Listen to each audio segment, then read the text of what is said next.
Well, we are in this series, Love Out Loud, and tonight we are going to continue with the practical application of living out our love to God, for God and others. Just a couple of memory verses we've been looking at here. I'll review again, Romans 12:10, be kindly affectioned one to another with brotherly love, in honor preferring one another. And John 13:34, a new commandment I give unto you, that ye love one another, as I have loved you, that ye also love one another. By this shall all men know that ye are my disciples, if ye have love one to another. Tremendous challenge there. 1 Corinthians 13, and now abideth faith, hope, charity, these three, but the greatest of these is charity. And as that passage so adequately points out, the rest of those without charity are nothing. And so it's not just that charity is better than those, but those are nothing without love. 1 John 3:18, my little children, let us not love in word, neither in tongue, but in deed and in truth. And let's say this together. My love for God is revealed in my love for others. Once again, my love for God is revealed in my love for others. So we've been applying this to various aspects, various practical areas of our lives, and we've just dealt with several issues, you might say, and stumbling block issues and so forth. We ought to love people more than our liberty, and so we've looked at that. But I've been burdened also to cover another area that deals with our love. It's hard to have a series on love and not talk about relationships. And so this is going to be part 11, I think, or is it 12? I think it's part 11. Love applied to relationships, finding God's will for marriage or for life's mate. It's not God's will for every individual to be married, but if it is God's will for one to be married, there needs to be biblical principles that are followed in that regard. And God's Word does not just leave us alone and say, I'll go figure it out. No, though there may not be a verse that says, thou shalt marry so-and-so and follow these exact things, there are verses that apply. There are principles that apply. And so I'd like us to consider that. And I think this is going to be 3 weeks on this. It may be more. We'll see. But I think 3 weeks is how I have it laid out right now. So I trust that this will be of help. And you might say now, maybe this doesn't apply to you because either you're already married or you're not planning on getting married or whatever. I trust that there will still be application to everybody here, because when you're talking about finding God's will for marriage, well, you can apply that to finding God's will for fill in the blank. Okay, when you talk about methodology, there's faith methodology and there's fleshly methodology. When you talk about purity, well, everybody needs to be pure, okay, whether you're going to get married or not. So I believe that there's going to be a lot in this series that will be of help to everybody, regardless of if you're married, if you're not married, if you have no plans of getting married, and hopefully if you're planning and hoping and praying towards marriage, I trust that this will be of help to you as well. Now, there's two methods that we're going to be looking at in this series. I'm going to call them the traditional dating method and the traditional courtship method, or model, all right? And I've heard of other models. Another pastor friend of mine, he preaches extensively on this topic, and he has a model that he calls betrothal. And then another friend of mine calls it faith-based mate finding. That works too if you can say that 10 times fast, you know. And I like that phrase, faith-based mate finding. That's all good. It's just, how do you say that? Hey, Mom, I'm going to go faith-based mate find with Susie. I'll be back by 10. You know. Okay. But anyway, there's different terminology here. And but dating is one that folks are usually familiar with, and the courtship word is mildly familiar, and if it's not familiar to you, I'll bring you up to speed with that. But I plan to discuss them both at some length, and I want to give the principles of both, and also point out some problems and pitfalls with both. And the truth is, a model is not what we're after. A methodology is not what we're after. We are after a product, and we're after that which would glorify the Lord.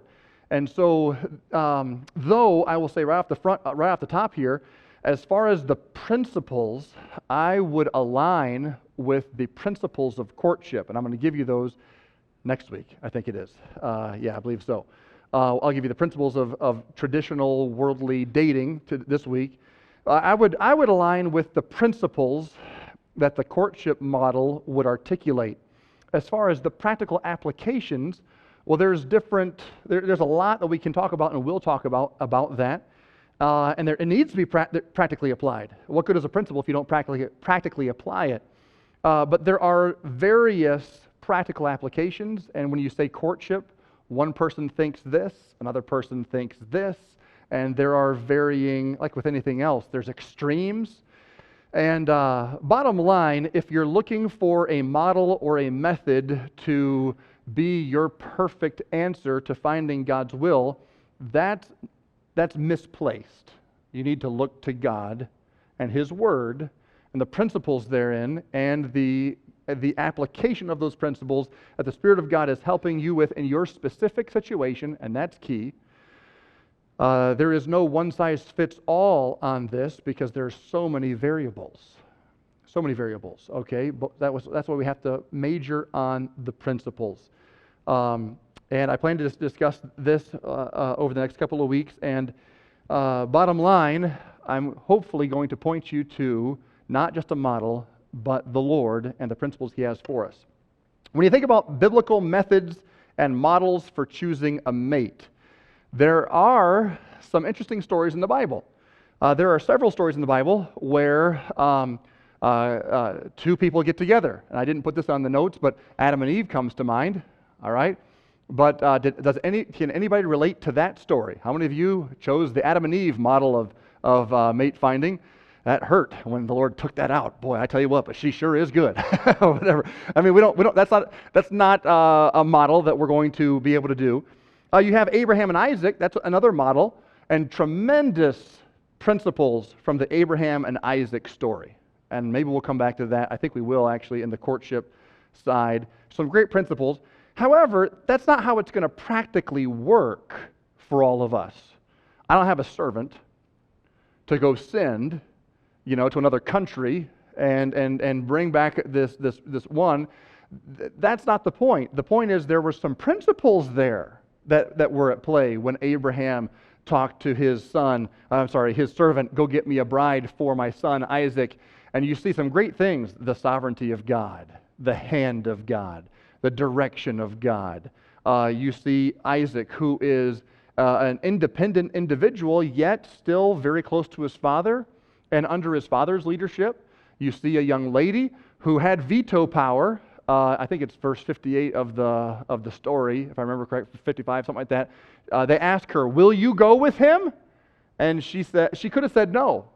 Okay, so there's a lady who was not. This is not an arranged marriage. She could have said no, but she had a good relationship with her parents, and they were able to communicate and find God's will together. So there's some great principles there, but it's not going to fall out like that, right?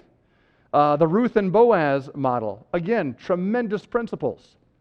God's sovereignty, God's direction, how God ordered her steps, and her hap was to light upon the field of Boaz. Well, that was God's direction and so forth. However, when you break down the practicals, I don't want to wake up in the middle of the night and find some girl at my feet. Do you remember the story? And she's laying there at his feet. If you don't remember the story, you got to go read it, okay? And she basically proposes to him, basically. And he's like, hang on a minute, give me a minute here to think. In the morning, we'll talk about this. All right, so there's tremendous principles there as far as how God orchestrated, how God led, her submission to her mother-in-law, her submission to the Lord, and so forth. The principles are the key there, not this is how you do it according to the Ruth and Boaz model, all right? Mary and Joseph is another illustration. Theirs is different again, right? You've got Mary and Joseph are betrothed. He goes away to build a house, which was the custom, and then bring her to the house. That's not necessarily how we have to do it today, all right? So you want to have a relationship here, go build a house, and hopefully in a year or two, come back and get her. It doesn't have to happen that way, but there are still some good principles there. Here are a couple of funny ones. Who wants to do the David and Abigail method? You just arrive on the scene with 500 guys with swords, and the guy has a heart attack and dies. You take his wife, that's a good one, right? No, that's obviously not a method. I'm just being silly. In college, my buddies and I used to laugh. We wanted to do the Benjamite method. The Benjamite method there in the book of Judges. Do you remember this story? Oh, this is a great story. Judges 21, how shall we do for wives, for them that remain, seeing we have sworn by the Lord that we will not give them of our daughters to wives? Verse 20, therefore they commanded the children of Benjamin, saying, go and lie in wait in the vineyards, and see, and behold, if the daughters of Shiloh come out to dance in dances, then come ye out of the vineyards, and catch you every man his wife of the daughters of Shiloh, and go into the land of Benjamin. And it shall be, when their fathers and brethren come unto us to complain, we'll say, be favorable unto them for our sakes, because we reserved them not to each man his wife in the war, for he did not get them at this time, that ye should be guilty. And the children of Benjamin did so, and took them wives according to the number of them that danced, whom they caught, and they went and returned unto their inheritance, and so forth. Hey, I'll tell you what, that'll work. You want to find a girl? All right, let's go hide. Hey, psst. I got the brunette. No, I got the brunette. All right, I got the blonde. Ready? Let's go. I got me one. And off you go into the forest. I got a big one. Whatever. That's not going to fly. Now, if you want to know the whole background on that, you got to read that passage of the book of Judges, and it all makes sense how that all happened. Okay, but that's we are always looking for methodology. We Baptists especially. We like our rules. We like our regulations. We like our systems. Just systematize it. I don't want to think about it. I don't want to have to pray about it. I don't have time for prayer. Let's just systematize it. Give me some rules. Give me a model, and off we go. If anything, that's what we're guilty of. We just want that security. It's not that easy, and I would say with this topic of finding God's will finding God's will, period, let alone finding God's will for your future spouse, don't just hide in a model. We need to learn how to discern from the Lord His will by getting in the Word, having some principles that we are seeking to apply, and be consistent with that. And yet also flexible with the Holy Spirit, making those work in our situation. All right. So we're not looking for a model. We're looking for Bible principles. Let's talk about some models, though, because we do have to wrestle with this. Traditional dating. Traditional dating. And I have a definition here. This is not like the definition, all right, but the independent developing of a man and woman of temporary romantic relationship for personal emotional satisfaction, and sometimes physical satisfaction, through various actions and events that may or may not have a goal of marriage. In other words, in traditional dating, it's not necessarily about marriage. I mean, it could be about marriage. It may end up in marriage, but that in traditional dating, that's not the point. The point is, we're going to get to know people, we're going to have fun, we're going to socialize, we're going to have some emotional involvement, maybe some physical involvement to various lengths, and we'll see what happens, all right? The dating game, as it's oftentimes called. Now, I also want you to know, I've got a stack of notes here that I will reference some. This is from a class I had in college that it was helpful in laying out the principles of that we're talking about here. So I'm going to reference this some, and I also we have a lot of stats and so forth that may be helpful if I can do it all in the time allotted. All right. So should we trust our culture? Should we trust our culture? We are in a mess morally. I think that's an understatement. There is what let's say is 1 in 5 young people lose their virginity before the age of 13. That's the U.S. News and World Report. In 1900, there was one divorce for every 250 marriages. In 1980, one divorce for every 2 marriages. In 2019, marriage? Who does that anymore?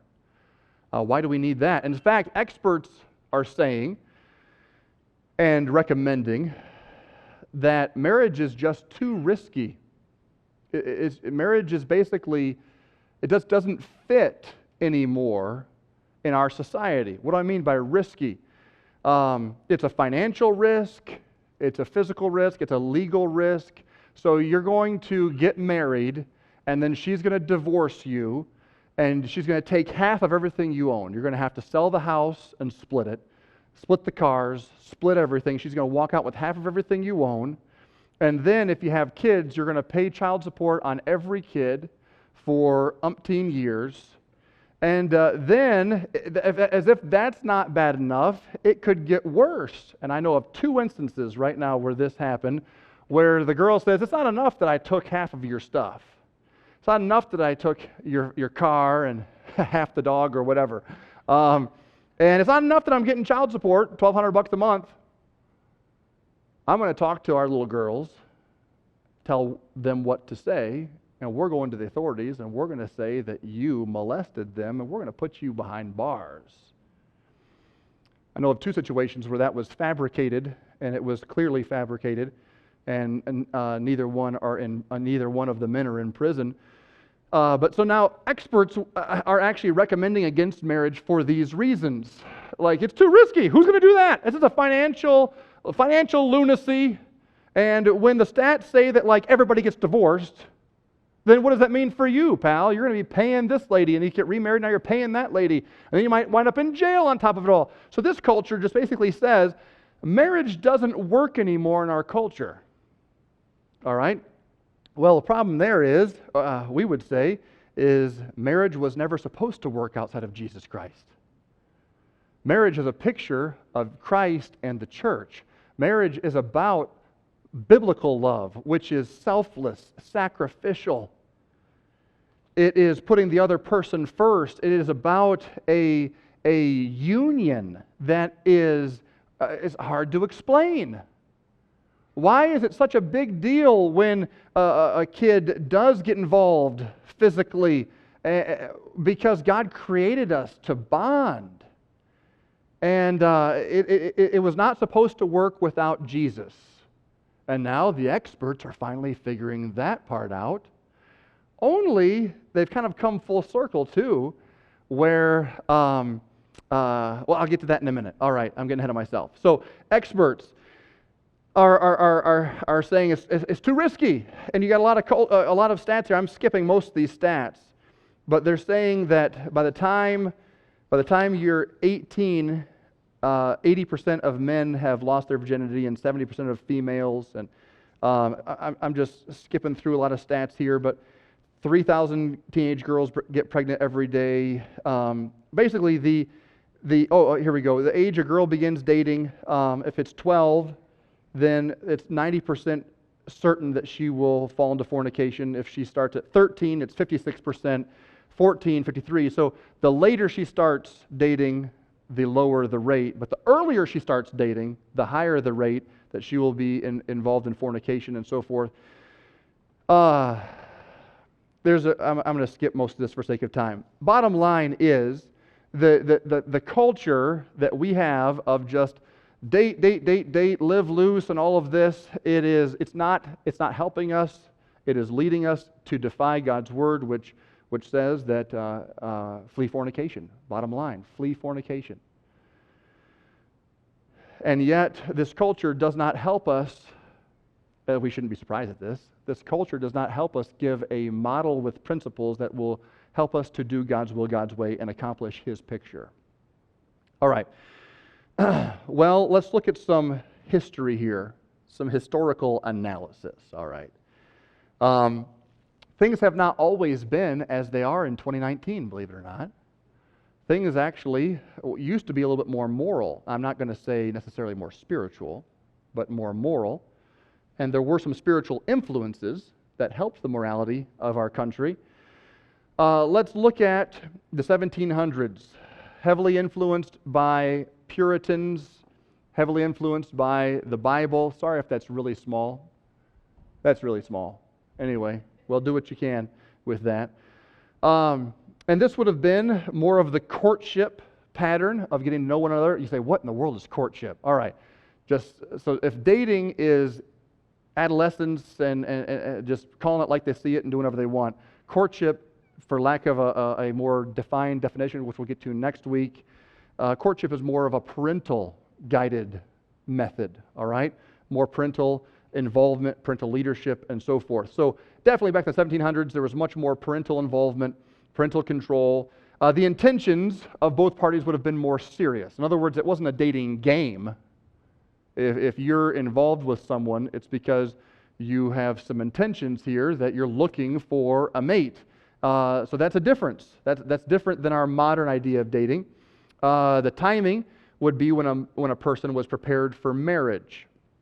Now, I'm skipping a whole bunch of quotes and stuff that are helpful. If you'd like to see this, I could probably let you see this afterwards. I don't have permission to hand this out. I suppose I could ask for that if someone wanted to see it, or have it. But so I'll just, for sake of time, we'll just go through this quickly. So the environment where people got to know each other was oftentimes in their homes. It was a family setting, getting to know each other, and getting to know the family and so forth. The physical standard was none or very little. In other words, this wasn't about touching. This was about pursuing a life of marriage, and so, that you don't get the cart before the horse. So there was none or very little touching, and the key that they were looking for was character. Character. Does this man have character? Is he going to be a good husband to our daughter? Is he a good worker? Is he going to be able to provide for our grandkids? And those kinds of things. And then, secondarily, affection. So it's not like, we don't care if you don't like each other. You're a great fit. He's got a lot of money. Although that did happen too sometimes back in the day. Marry him, he's got money. And that's not good either. But affection should be a part of this. All right? And I'll skip the quotes. They're just too long. In the 1800s, this is more the romantic movement. And so romance novels and those kind of things were more prevalent. The courtship was still practiced, but parental influence was declining. Although intentions were still serious, and the timing was still pretty much with adults who were prepared for marriage. Romantic attraction was a bigger deal, and the romance of it all was a bigger deal. More physical involvement began to be accepted, but still very little compared to today. You get to the early 1900s, and things are declining.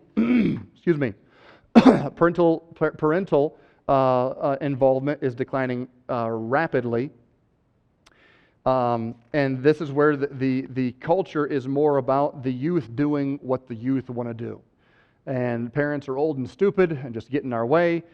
Materialism is happening. Automobiles, movies are changing everything, and these kids are going to drive-in theaters and learning all kinds of stuff, and also just being more excited and aroused at an early age with what they're seeing visually. That was not so prevalent, or wasn't prevalent at all back before that.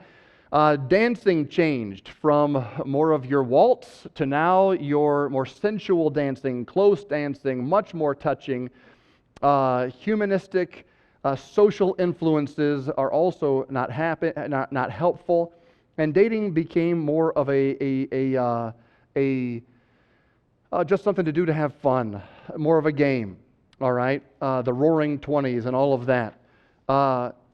Pleasure was the intention. So rather than serious intentions, I want to marry you, it is I want fun. I want to experience pleasure. That was what it was about. And the timing got earlier. Instead of being older with serious intentions, looking for a mate, it's just basically starting as soon as you can feel attraction. So early teens or latter teens, and much more physical involvement, and romantic attraction was the key. In other words, we don't care about your character, you're pretty, or whatever. And so we're going for it, letting the heart lead. you get to, and the parents, of course, have less and less control, and more is taking place outside of the home than inside of the home.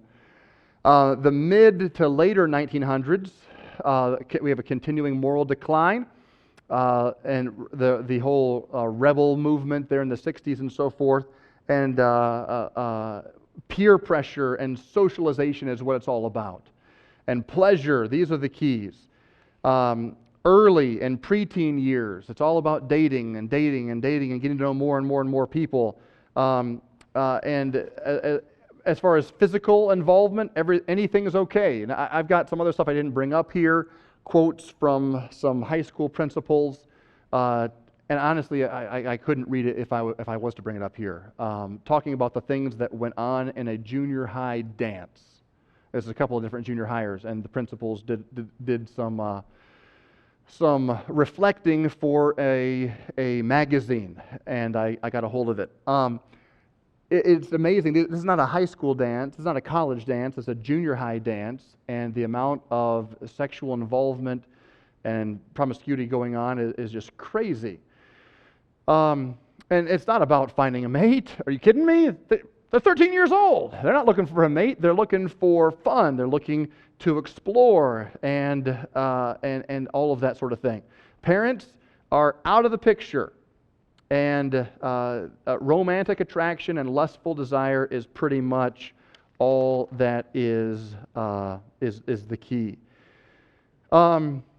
And so fornication is happening, and it is also just expected at this point. So I do apologize how small that ended up being, but anyway, I tried to put it all on one screen. So what is it that we as Christians are after? Are we just after fun, and if it feels good, do it, and all of this? No, we're after marriage. And the goal here is marriage. Several verses I could give, but I'll give Genesis 2:18. The Lord said, "It's not good that man should be alone. I will make for him an helpmeet." And Adam said, "This is now bone of my bones and flesh of my flesh. She shall be called woman, because she was taken out of man. Therefore shall a man leave his father and mother, and shall cleave unto his wife, and they shall be one flesh." By the way, I meant to say this at the very beginning. Time out for a second. I plan on preaching this to the teens later on, but it'll be different. I'm preaching this because some parents heard I was going to do this. I got to get my teen in here. The teens will get this later at a youth activity that Pastor CJ and I are planning in either May or June. But I can preach it different to you all with the teens gone, with a little bit more liberty in some ways. So this will be the parents' version. Teens will get theirs later. I meant to say that earlier. All right, so God's plan is marriage. His plan is for them to leave and cleave unto his wife, and they shall be one flesh. Ephesians 5:31 is another powerful passage. I don't have that on the screen, but you know, I'm sure that passage. God wants marriage to be about partnership, fellowship, unity. He wants it to be about a promise, the promise of commitment. In other words, it's long-term. It's a vow between God and man, and between man and wife. It's permanent. It is also where procreation is supposed to take place, not outside, but inside of marriage. That's his plan. And that is a wonderful thing, to be able to raise children for the glory of God. God's plan also is for this to be a picture of Christ in the church. So the goal of marriage is about glorifying God.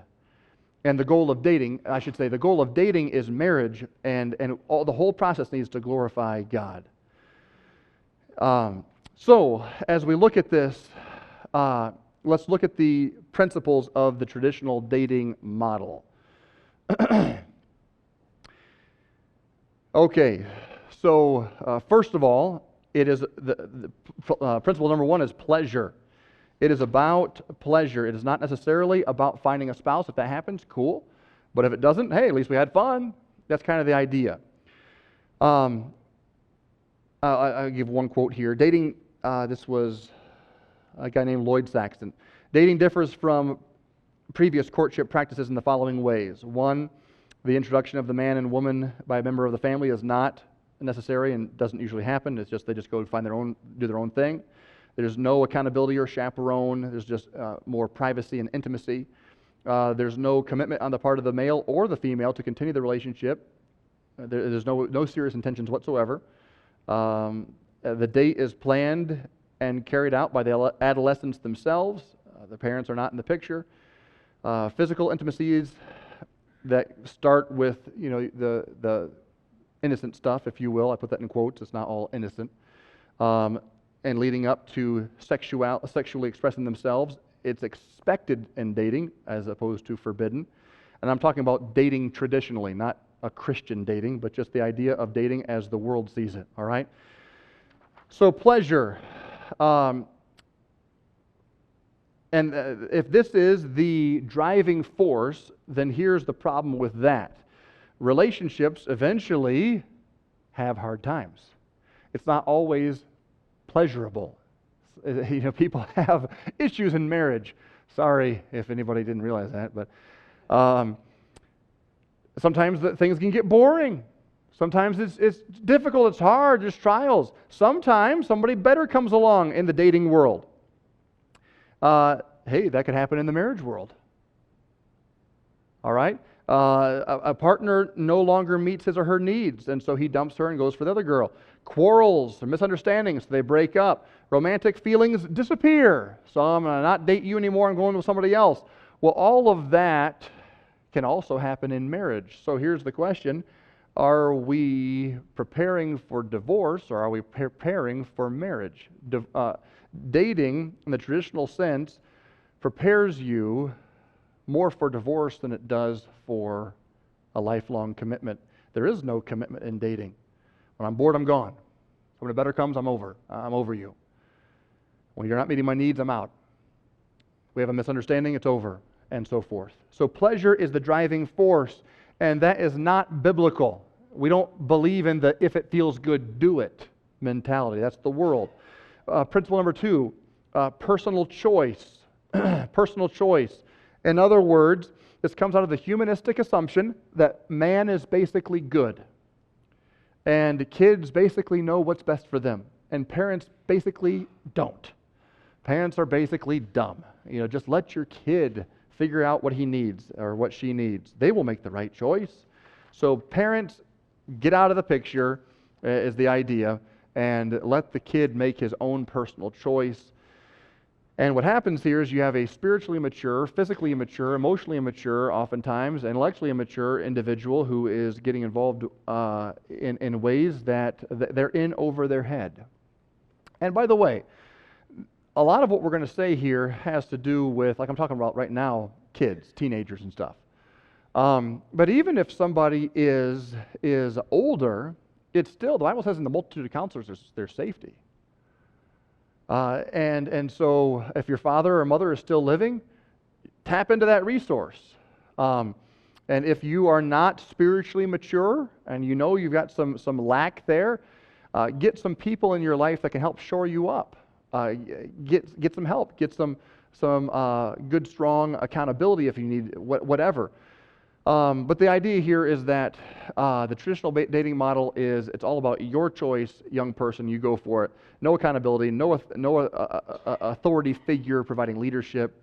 And bottom line, the modern dating system in its traditional sense is a parent forfeiting their responsibility. Oh, I just can't do anything. It's my kid, he's going to do his thing, and I don't know. I just pray for him. I hope he figures it out. I hope he doesn't make the messes I made.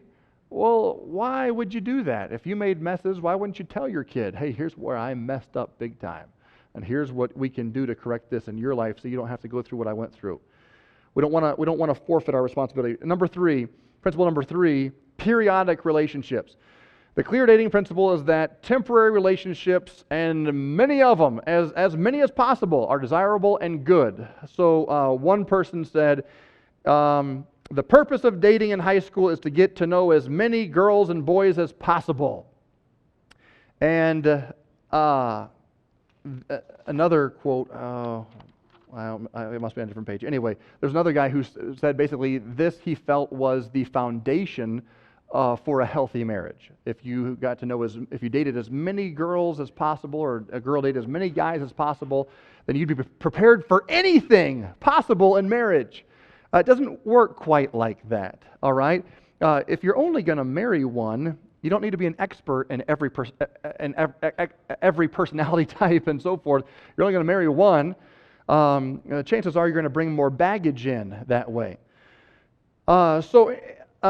Periodic relationships. Again, I would say that the repeated makeup, breakup, dump you onto you is going to point one more toward the divorce than the commitment of marriage. And anybody who's been married for any amount of time knows you're going to have some commitment, because you're going to go through some difficulties. You're going to go through some low times, and if there is not commitment, it's just not going to last. Dating does not prepare you for the commitment aspect. Principle number 4 of dating would be the physical aloneness and intimacies. Dating creates an atmosphere where lust and sexual involvement can thrive. And that really is the core of the dating system. When I worked as a high school student, as a senior in high school at this place called Promotions Unlimited. I didn't get unlimited promotions, by the way. But anyway, Promotions Unlimited. I remember the guys were talking to me about what I believed, and I tried to tell them, and they're thinking, where did he come from? And the guy said, no, you need to date. You need to date girls. I said, why do I need to date girls? I'm fine. I'm not looking to get married. I'm playing basketball. I'm trying to do school. I'm trying to make some money, go to college. Why do I need to date girls? I don't have money for that. I don't have time for that. And he's like, dude, seriously, you don't know why? He kind of calls me over. He's like, man, it's about how many girls you can have sex with. That's what it's about. That's what it's about. You got time for that? I said, thanks, no thanks, but we have a different value system, and that's just not what I'm doing. And so now he was being very honest.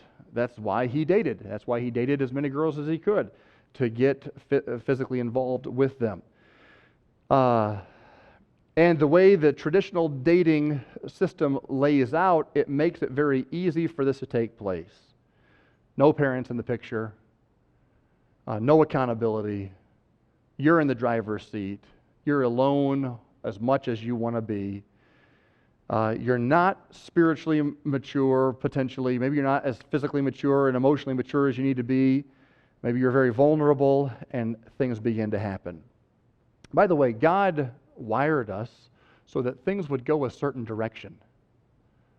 In other words, the Bible says that the bed is honorable in all, and the marriage is honorable in all, and the bed undefiled. But whoremongers and adulterers God will judge. The marriage bed is honorable, and God wired our bodies so that things would lead to that bed.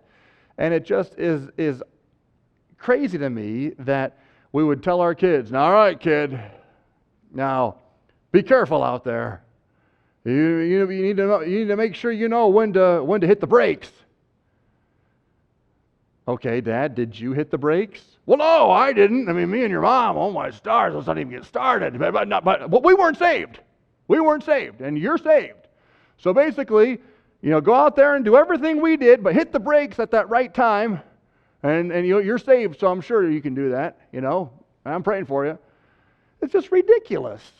What mom and dad do that culminates in romantic love, when their kids do it, it's supposed to culminate in the same thing, that the body doesn't know any different. And so you just tell them, now don't go that far, and then they do go that far, and you come home, Mom, I'm pregnant. Oh, what did you do a stupid thing like that for? Well, wait a minute. Maybe we were off on the wrong foot from the beginning. All right, so physical aloneness, intimacies. I got one more thing here. The dangers or the problems of the dating model. All right. Obviously, I've alluded to some of these. Sin problems, impurity. It can tend toward that. Mental impurity, emotional impurity. You can be emotionally involved with so many different people. I watched a little interview where a Christian man was interviewing this lady who writes for some newspaper, I think it is, and she writes about Tinder. If you're not familiar with Tinder, Tinder is an app that people use for hookups and one-night stands and that kind of thing. And she writes basically how to navigate this for all the single people. And she talks about her own struggle with being emotionally involved here and then physically involved here and being with all these different people and the hurts. And she said how she felt like she's kind of spreading herself out a bit. That is not healthy, and it's certainly not preparing one for fidelity in marriage. We need to have not just outward purity, but inward purity. So physical, mental, emotional. 1 Corinthians 6:16, flee fornication. 1 Thessalonians 4:3-6, flee fornication. 1 Timothy 5:2, treat younger women as sisters. 1 Corinthians 7:1, it's good for a man not to touch a woman. So the clear idea here is whatever we have to do, we need to put some in order to apply those principles, we need to put some safeguards in our life so that we're not going to overstep those biblical boundaries. It is so easy to strike a match that ignites a physical flame that takes two emotionally charged individuals further than they wanted to go. All right, so as far as sin problems, there's certainly the problem of sexual sin, but also defrauding would fit here. 1 Thessalonians 4 says, for this is the will of God, even your sanctification, that every one of you should know how to possess his vessel in sanctification and honor, not in the lust of concupiscence, even as the Gentiles which know not God, that no man go beyond and defraud his brother in any manner, because the Lord is the avenger of all such. Don't defraud. Defraud means take from another what does not belong to you. Dating sets you up in the traditional sense to defraud a lot of people emotionally, physically, etc. Our goal needs to be to apply the Scripture in a way that we're not setting out to defraud. We're setting out to respect. And by the way, any man who would defraud a young lady does not respect her and does not love her, no matter what comes out of his mouth. And if he is just attracted to what he can get, how long is that going to last? Somebody's about to get a broken heart and be left on the side of a curb, so to speak. Defrauding, breaking the law is another sin problem here. In other words, thou shalt have no other gods before me. Honor your father and mother. Don't steal, that's defraud. Don't commit adultery, or think about it. Don't covet your neighbor's wife. You know, the girl that you're about to mess around with, she might not be your wife. She might be somebody else's in a couple years. We got to think about that. We can sear our conscience and so forth. Jealousy, bitterness, anger, all of these things are problems that can go along with this whole philosophy. There's also developmental problems. A loss of developing in social situations. Sometimes kids who are just involved in dating, they don't do stuff that other kids do. Like I played basketball all the time. I played baseball. I played football. And I didn't have, I'm so glad I wasn't tethered to some girl. Walking around like a dog on a chain, get over here. Don't talk to the boys about basketball. Get over here, get in line, you're mine. I saw guys who did that. I'm like, you can have her. There's later, maybe, and thank the Lord my wife gives me a long chain. I can still play basketball if she wants me to. But if I'm there, okay, I'm here. When you're a kid, you need to be a kid. I don't get this. So some kids are, in my opinion, you start dating too early. You're not going to get the full rounded kid experience, okay? And also what you're going to get is you can have some emotional issues. Insecurity, instability. Girls especially will have this, the feelings of rejection from breaking up and so forth. Betrayal by their boyfriend, being taken advantage of, this kind of thing. So there's some development there. Loss of intellectual development because they're not studying. All right, that happens. Spiritual development is stagnated because of the guilt and just the idolatry of this relationship and backsliding from not getting in the Word. It can pull them right down. Family problems. You'll see this. They pull away from mom and dad. And now, I don't care about you, mom and dad. And I've seen this so many times with dating couples. Maybe one set of parents is for it. The other set of parents is against it. So what does the couple do? We are turning on the parents that are against us. And now we're with this set that's for us. And now they have to deal with that for the rest of their lives. And just all kinds of family issues. Father's role gets obliterated. Trust issues within family. There's peer and social issues. Gossip. Who's with who? All this drama. Broken relationships, broken friendships. I can't believe you went out with my boyfriend. Or whatever. Stupid stuff. Peer problems, social problems. And then you also get into this stuff like date rape and disease and abortion and all of that. And then also you have marriage problems. Sometimes a lot of couples, and now that I'm a pastor, you do more counseling or read more books. I didn't have to read these kind of books before. I'm an evangelist. I just preach on the gospel. Now I'm studying on all this kind of stuff, and I'm subscribed to subscriptions that give me articles about what's going on with our marriages. And it's amazing what all is out there and how much of the problems and baggage of dating does come into marriage. Not that God's grace can't overcome that. And by the way, I'm going to get to that. We're going to talk a lot about God's grace to overcome all of these problems. I don't want anybody getting discouraged tonight and say, oh, great, I did it all the wrong way. I have some really, really good news I'm super excited about. That won't be next week. It'll be 2 weeks. So you got to hang in there for a while. But I am excited that God's grace can overcome these problems. Even if you've done everything wrong,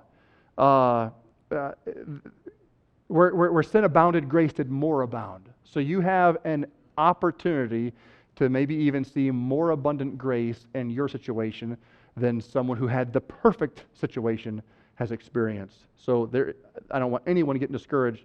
God is bigger. And we'll look at that towards the end here.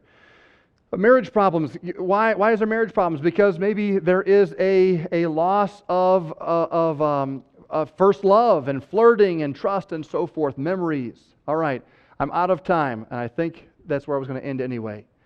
We should not be surprised when the world's methods disappoint us.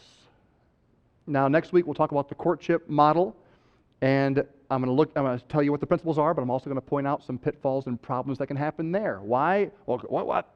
How can there be problems with courtship? There's biblical principles. When you look at the model and trust in a model, it's going to fail you. You have to look at the Lord, and your faith has to be in Him. So we'll look at that as well. Hopefully it'll be of help. Let's have a word of prayer. Lord, thank you for your word. I pray, Lord, that you would help us to want to have God-honoring relationships and honor your word and all that we do. Help us to practically apply these principles, and I pray that you would keep us hungry and sensitive to your word in Jesus' name. Amen.